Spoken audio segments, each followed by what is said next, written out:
Hello दोस्तों, मेरे channel सुख समृद्धि उपाय में आप सभी का हार्दिक स्वागत है। आज मैं बताऊंगी कि रविवार को आप कैसे कर सकती हैं पूजा। तुलसा जी की करनी चाहिए या नहीं, दिया जलाना चाहिए या दूध चढ़ाना चाहिए या क्या करना चाहिए। तुलसा जी की पूजा का विशेष महत्व होता है और किस तरह से करनी चाहिए, रविवार को करें या नहीं, इस पर संपूर्ण जानकारी मैं दूंगी। वीडियो के लास्ट तक बने रहना। वीडियो उपयोगी लगे तो लाइक सब्सक्राइब जरूर करिएगा, जो आगे वीडियो मिलती रहे। धार्मिक मान्यताओं के अनुसार नियमित रूप से तुलसी पूजन करने से घर में माँ लक्ष्मी की कृपा बनी रहती है दोस्तों। लेकिन तुलसी पूजन करते समय कुछ नियम होते हैं, उन्हें ध्यान में बहुत जरूरी है रखना।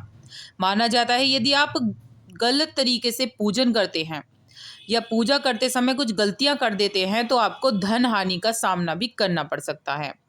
तो पहले बात कर लेती हूँ मैं नियम की, क्योंकि नियम भी बहुत ज़रूरी हैं। कातक का महीना भी है और नियम आपको ज़रूर जानने चाहिए, क्योंकि हर घर में तुलसा जी का पौधा होता है। जहाँ आयुर्वेद में तुलसी को बेहद लाभप्रद माना जाता है, वहीं हिंदू धर्म में तुलसी को बहुत पूजनीय भी माना जाता है। वास्तु में भी तुलसी को सकारात्मक ऊर्जा का दर्जा दिया गया है। धार्मिक मान्यताओं के अनुसार जहाँ पर तुलसी का पौधा लगा होता है और प्रतिदिन उसकी पूजा होती है, जल सींचा जाता है, वहाँ पर सदैव भगवान विष्णु माँ लक्ष्मी की कृपा बनी रहती है। ऐसे घरों में कभी भी परेशानी नहीं आती है, धन की कमी कभी भी नहीं होती है। लेकिन तुलसी पूजन करते समय आपको विशेषकर इन बातों का जरूर ध्यान रखना चाहिए। कुछ गलतियों के कारण हमें धनहानि उठानी पड़ सकती है। जान लेते हैं क्या गलतियां हैं जो हम कर बैठते हैं, जो हमें तुलसा पूजन में नहीं करनी है। यदि आप प्रतिदिन तुलसी पूजन करते हैं और जल चढ़ाते हैं तो इस बात का ध्यान रखें कि रविवार के दिन तुलसी जी में भूल कर भी जल न चढ़ाएं। यदि आप संध्या काल में पूजन कर रहे हैं तो इस बात का ध्यान रखें कि तुलसी को दूर से ही प्रणाम करें। भूल कर भी शाम को तुलसी के पौधे को स्पर्श नहीं करना चाहिए। अक्सर हम लोग तुलसी में जब दीपक जलाते हैं तो आसन नहीं देते हैं, लेकिन तुलसी में दीपक जलाते समय चावल का आसन देना जरूरी है।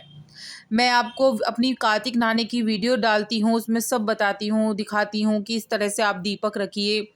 तो वही नियम होते हैं, और भी नियम है, मैं आपको संपूर्ण जानकारी दूंगी इस वीडियो में, लास्ट तक बने रहना। मान्यता के अनुसार महिलाओं को तुलसी पूजन करते समय बालों को खुला भी नहीं रखना चाहिए। अन्य पूजा अनुष्ठानों की तरह तुलसी पूजा करते समय भी आपको बाल बांध कर रखना चाहिए। ये नहीं कि पानी टपक रहा है आपके बालों से और आप खुले करके बालों को, बल्कि गीले बालों से भी आपको पूजन नहीं करना है। आपको बाल बांध कर सूखे बालों से ही पूजन करना चाहिए। उसे अच्छी तरह से टॉवल से पूछ लीजिए, कोई ऐसे नहीं कि टपकना नहीं चाहिए पानी बस। कई बार देखने में आता है कि घर के सभी सदस्य एक एक करके तुलसी में जल अर्पित करते हैं, तो उससे क्या होता है कि जो जड़ होती है वो गलती चली जाती है। तो थोड़ा थोड़ा जल डालिए, ज़्यादा पानी नहीं डालिए, नहीं तो वो तुलसी खराब हो जाएगी। अक्सर लोग तुलसी को चुनरी उड़ाने के बाद उसे बदलते ही नहीं है। ऐसा करना बहुत ही गलत माना जाता है। देवी देवताओं को वस्त्र हमेशा बदलते रहना चाहिए आपको। तुलसी के पौधे को संध्या काल में बिल्कुल भी नहीं छूना चाहिए। यदि आपको पूजन और अन्य काम भी करने हैं, ये तुलसी को तोड़ना है तो बिल्कुल भी भूल कर ना तोड़ें। आपको श्राप लग सकता है। ये मत सोचे कि देखने वाला कौन है, मतलब माँ का आपको बिल्कुल विशेष ध्यान रखना है। आपको सख्ताई से सभी नियमों का पालन करना चाहिए, जिससे माँ लक्ष्मी की कृपा हमारे घर पर बनी रहे। तुलसी तोड़ते समय ध्यान रखें कि पहले प्रणाम करने के बाद ही पत्ते तोड़ें। उसके साथ ही इस बात का ध्यान रखें कि तुलसी कभी भी नाखून से खींचकर नहीं तोड़ना चाहिए आपको, ना ही चाकू से तोड़े और ना ही कैंची से तोड़नी चाहिए। और पूजन आपको पता होगा पूजन विधि किस तरह से है, तो ज़रूर करिएगा। और गुरुवार के दिन अगर आप कच्चा दूध चढ़ा देते हैं तुलसा जी में तो बेहद शुभ माना जाता है। इससे आपके जो भी काम रुक रहे होंगे वो आपके बन जाएंगे। अब बात कर लेते हैं अपने टॉपिक की कि रविवार को आपको पूजन करना चाहिए या नहीं। रविवार को आप पूजन करिए, लेकिन आपको जल नहीं चढ़ाना है। आप दूर से ही पूजन करिए। दूर से ही पूजन करने का फल आपको मिल जाएगा। और आपको कुछ भी आपको नहीं चढ़ाना है कि आप जैसे कि वो चढ़ा देते हैं फ्रूट वगैरह या कोई चीनी वगैरह। आपको बस दिया जलाना है, दिए तक की अनुमति है। दिया जो होता है वो हमारे प्रकाश करता है, हमारे घर में प्रकाश करता है, नकारात्मकता ऊर्जा जो होती है उसको ख़त्म करके सकारात्मकता को लाता है। तो दिया हमेशा आपको जलाना है, चाहे एकादशी हो, चाहे कोई भी त्योहार हो। तो आप तो तुलसा जी में हमेशा दिया जलाते रहना है, लेकिन दूर से ही, रविवार को दूर से ही आपको करना है और भूल कर भी आपको जल नहीं चढ़ाना है। अब बहुत सा टॉपिक उठ जाता है कि सिंदूर चढ़ाना चाहिए या नहीं तुलसा माता को। तो आप सिंदूर भी चढ़ा सकते हैं, क्योंकि भगवान विष्णु की अर्धांगिनी है माँ तुलसा, और तुलसा जी को जरूर अच्छा है अगर आप चढ़ाएंगी तो सिंदूर। जैसे कि अब आ रहा है, वो आएगा, जैसे अब करवा चौथ गया था तो मैंने सिंदूर वगैरह चढ़ाया था, ऐसे कुछ नहीं है, आप सिंदूर चढ़ा सकती हैं। एकादशी आती है, देव उठानी एकादशी आती है, आप उस पर पूरा श्रृंगार चढ़ाइए और बहुत शुभ माना जाता है। उस दिन मैं आपको वीडियो डालूंगी कि किस तरह से आपको पूजन करना है, विशेष फल पाने के लिए ज़रूर करिएगा और गलतियां बिल्कुल भी आप ये ना करें। तो कुल मिला के आप रविवार को पूजन करिए, दिया जला सकते हैं लेकिन जल नहीं चढ़ाना। वही है कि मनगढ़ंत बातें बहुत हो जाती हैं, लेकिन जो नियम है वो नियम ही है। आप तुलसा जी में दिया जला सकते हैं, आपको उसमें नहीं चढ़ाना है जल।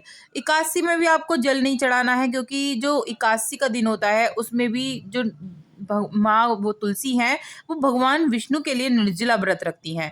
तो व्रत उनका खंडित नहीं करना है आपको। एकादशी के दिन याद रखना है कि एकादशी है, तो एकादशी वाले दिन आपको बिल्कुल भी भूलकर जल नहीं चढ़ाना है। अगर गुरुवार को आप दूध चढ़ा देती हैं तो बहुत अच्छा है, उससे जो गुरु हैं, बृहस्पति गुरु हैं, विष्णु भगवान है, वो बहुत ही खुश होते हैं। माँ लक्ष्मी की कृपा बरसती है और हमारे घर में धन धान्य हो जाता है, कभी हमें धन की कमी नहीं रहती है।